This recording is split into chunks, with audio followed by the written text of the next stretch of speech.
wanasema mambo mengi, wengine wanataka hata kufikia stage kulichonganisha bunge na rais. Hapa ndani hakuna mbunge hata mmoja wa kuthubutu kuwaza mambo kinyume na rais wetu tuliyemchagua na kumpigania.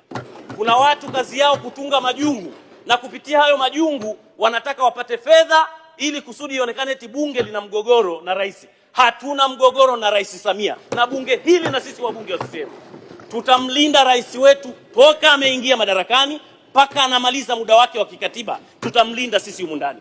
Wale wanaopeleka majungu kama kuna wabunge eti wanataka kupiga sio vote of no confidence, hakuna mbunge hata mmoja wa Chama cha Mapinduzi atahangaika kupoteza muda.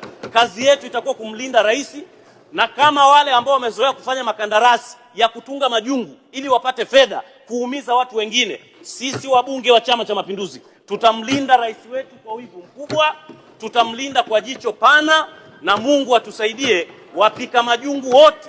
Bwana Yesu awape laana kubwa. Tunataka rais wetu apate utulivu, hatutaki majungu, mara kuchonganisha bunge, mara kuchonganisha wabunge. Kwa faida ya nani tunafanya haya mambo? Tumwache mama watu wapate utulivu, aongoze serikali hii, aongoze taifa hili, amalize muda wake. Mungu aweze kulipa baraka taifa letu na kuacha tabia ya majungu ya kutaka kuligonganisha serikali na bunge. Nafikiri nimeeleweka. Mheshimiwa Mwenyekiti, nashukuru sana.